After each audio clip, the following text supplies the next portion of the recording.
Today I will share with you a kidnapping case that shocked the entire United States.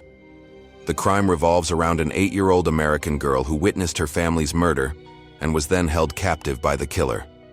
Yet, in such dire circumstances, she demonstrated extraordinary calmness and intelligence, outwitting the murderer. In the end, she ensured the monster was sent to prison. During the investigation, police discovered a video recorder in the perpetrator's vehicle. When they played it, the footage inside left everyone horrified. The federal court intervened directly, upgrading his sentence from life imprisonment to the death penalty. How did this case unfold? Let's dive in together. The central figure in this case is Shasta Groene. She was born into an ordinary family in Coeur, Idaho. At the time of the crime, she was just 8 years old. Her family included her 40-year-old mother, Brenda, her 37-year-old father, Mark, and her 2 brothers, 9-year-old Dylan and 13-year-old Slade. Despite being the youngest, Shasta had always displayed maturity far beyond her years. Around her brothers, she acted more like an older sister. Whenever problems arose, her brothers often turned to her for help. Even her parents occasionally sought her advice. Shasta also exhibited remarkable emotional intelligence, particularly in reading people. She could quickly sense shifts in others' emotions to comfort them. Thanks to her mediation, the family of 5 rarely argued and lived harmoniously. Little did they know, a horrific tragedy was about to strike. In the early morning hours of May 16, 2005, as Shasta slept soundly in her room, her mother burst in and frantically woke her up. She whispered that a man had broken into their home, armed with a gun. Since Shasta's room had no windows, escape was impossible. Mother and daughter cautiously crept out of the room to assess the situation. As they emerged, Shasta saw her father and 2 brothers already subdued, their hands and feet tightly bound, lying face down on the floor. Standing before them was a white male, dressed in black, approximately 40 years old, and holding a gun. His name was Joseph Edward Duncan. Upon seeing Shasta and her mother, he immediately pointed the gun at them, binding their hands and feet as well. He coldly warned the Groene family, "If anyone makes a sound, I'll kill you." With that, all 5 members of the Groene family were completely under Duncan's control.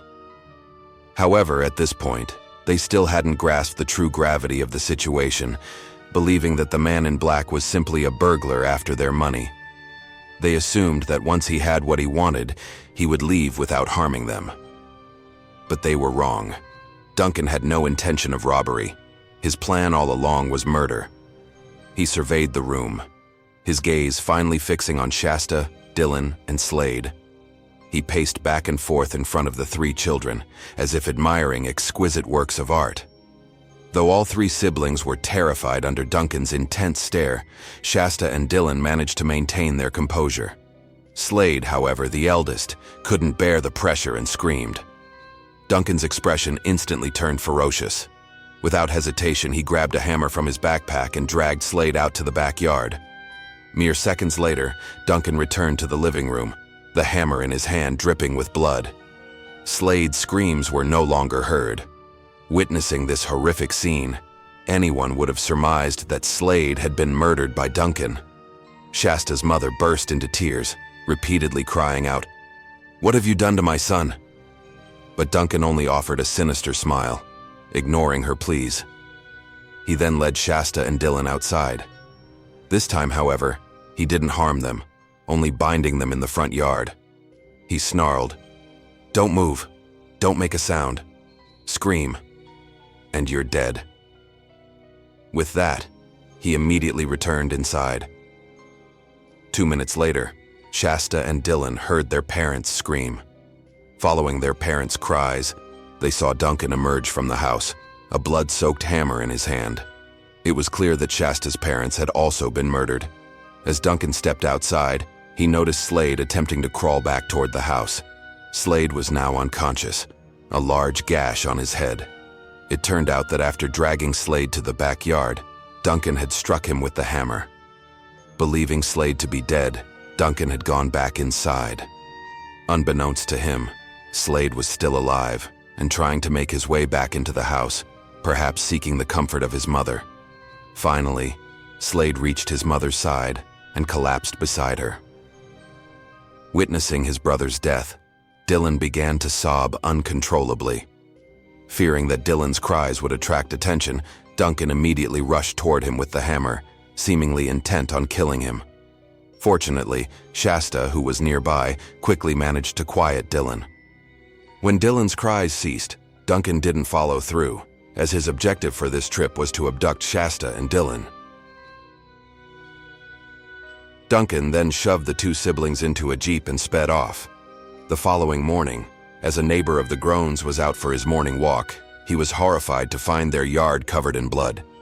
Upon closer inspection, he discovered 3 bodies lying motionless in pools of blood. He immediately called 911. Responding officers quickly arrived at the scene and found Shasta's parents and her brother Slade dead inside the living room, the room awash in blood. So, where were Dylan and Shasta? There were only 2 possibilities. They had either managed to escape or had been kidnapped and taken elsewhere. Law enforcement immediately issued an Amber Alert and dispatched search and rescue teams to scour the nearby mountains and rivers. The Amber Alert system is a national emergency response system that disseminates information about missing or abducted children. Activated by law enforcement, the system broadcasts critical details about the child and the abductor via cell phones, television, radio, and other media outlets within a 100-mile radius of the abduction. Meanwhile, the townspeople joined in the search effort. Volunteers went door to door, distributing missing person flyers, answering hotline calls, and even replacing highway billboards with photos and information about Dylan and Shasta. For a time, the horrific murders and the children's disappearance dominated local conversations and drew national media attention to the small town. However, the case was growing cold. After abducting Shasta and Dylan, Duncan took them to a remote campsite in Montana's Lolo National Forest, where he had access to an isolated, abandoned cabin. The sheer remoteness of the area made it highly improbable that anyone would stumble upon them. During their captivity, Duncan forced Shasta and Dylan to call him Dad, or Jeter, explaining that Jeter was his prison nickname. To prevent any escape attempts, he fired his handgun into a nearby tree as a warning. In the days that followed, Shasta and her brother endured unspeakable torture and abuse. One day, upon returning from an outing, Duncan held up a small squirrel and told the children, "Whoever catches it first gets to go home." Dylan managed to catch the squirrel. Knowing her brother might be released, Shasta felt no resentment. She hugged Dylan tightly. Just as the 2 children embraced and said their goodbyes, a gunshot pierced the air. Duncan had shot Dylan in the back. Shasta even heard her brother's agonizing moans. Duncan then slowly approached Dylan and fired a second shot into his head. This was Duncan's twisted definition of going home. "Duncan ordered me to dispose of the body," Shasta recounted. "When I saw the flames consuming Dylan, he didn't move. That's when I realized my brother was truly gone." After dispatching Dylan, Duncan turned his attention to Shasta. He asked, "How do you want to die? By gunshot like your family or by strangulation?" Although Shasta was only 8 years old, she reasoned that strangulation would take longer. Even if the chance was slim, there was still hope of fighting back. But if she chose to be shot, it would be over quickly, and she would die instantly. Upon hearing Shasta's choice, Duncan forced her to lie down and wrapped a rope around her neck. Just as Shasta began to feel suffocated, she cried out, "Please, Jet." Surprised, Duncan stopped and burst into tears. He told Shasta, "I feel like you're the only one who really cares about me." Shasta knew she had gained Duncan's trust. She began to conceal her desire to go home and repeatedly comforted Duncan. "I like you, and I just want to stay with you." These words even surprised Duncan. Sometimes when Duncan seemed sad, Shasta would proactively show concern for him. "If you're unhappy about something, tell me. I'm your friend. I'm here for you." Based on Duncan's actions, Shasta realized he seemed to deeply crave a child of his own. She also understood that the best way to ensure her safety was to gain his trust. Feigning familial affection was her best strategy for survival. Whenever Duncan left to procure food or supplies, he would leave Shasta unbound, seemingly providing opportunities for escape. However, he would secretly lie in wait, ready to kill her if she attempted to flee. After Duncan's departure, Shasta would carefully survey her surroundings. Initially, she considered running but quickly dismissed the idea. Despite her young age, Shasta sensed something amiss. She suspected it was a trap, so she refrained from making a reckless escape. Observing from his hiding place, Duncan saw that Shasta made no attempt to run. He emerged and declared, "From now on, you will be my daughter." Duncan also told Shasta that he wanted to take her back to his home in Washington to meet his mother and siblings. Seeing this shift in her captor's demeanor, Shasta knew her opportunity had arrived. She expressed a desire to visit her old house and school one last time before leaving, and offered to take Duncan there. Now, completely unsuspecting, Duncan agreed. On July 2nd, he drove Shasta to a fast food restaurant along the interstate. It was here that a cashier's call to the police would change Shasta's life forever. It wasn't until Duncan approached the counter to pay that the cashier recognized Shasta as the missing girl whose picture had been plastered all over the news for the past 2 months. Furthermore, Shasta discreetly signaled for help. This confirmed the cashier's suspicions. Thinking quickly, she pretended the cash register needed to reboot, asking Duncan to wait a moment. She then immediately rushed to the back office and called 911. Moments later, police arrived and apprehended Duncan. After more than 2 months in captivity, Shasta was finally free. An enormous weight lifted from her small shoulders. Like any other child, she wept openly, expressing her profound hatred for Duncan without reservation. When Duncan was escorted to the police station, the officers began investigating his identity and discovered that he was truly a devil living among humans. He had spent nearly his entire life committing crimes. At the age of 17, he stole a gun from a neighbor and kidnapped a 14-year-old boy whom he raped at gunpoint. He was sentenced to 20 years in prison for this crime, but was pardoned in 1994 after serving 14 years. In March 2003, Duncan was arrested again for assaulting another 14-year-old boy. Fortunately, the police intervened early, preventing severe harm to the victim. With help from a friend who was a doctor, Duncan posted bail and was released. By May 2005, Duncan had carried out the massacre of Shasta's 5-family-member household. According to Shasta's testimony, while plotting the attack, he had stalked her family for nearly a month. Whenever the house was empty, he would sneak in to play with their dog. This explains why the dog did not bark when he infiltrated their home that night. Duncan also wore gloves and shoe covers, leaving no traces at the crime scene, which significantly hindered the police investigation. On October 16, 2006, the trial of Joseph Edward Duncan officially commenced. Duncan had already been sentenced to 3 life terms without parole, but this was not the end.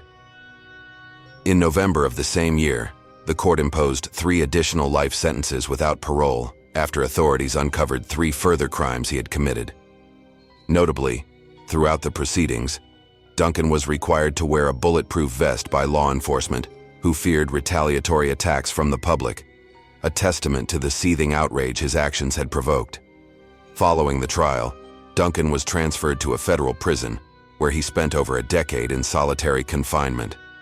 Though the death penalty had not been carried out, Duncan ultimately died in custody on March 28, 2021, due to complications from brain cancer.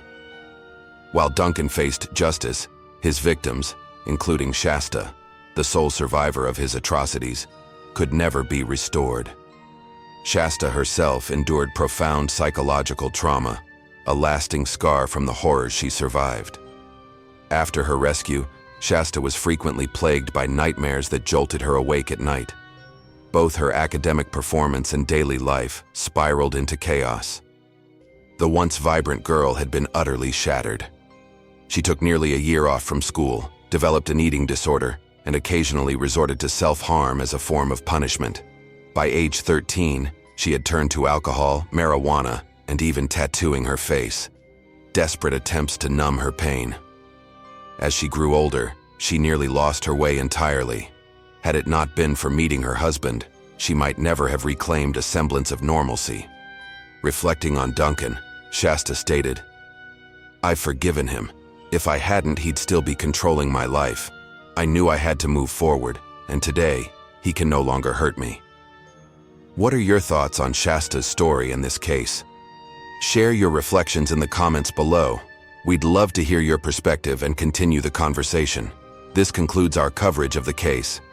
If you found this video informative, please leave a like and subscribe to support our channel.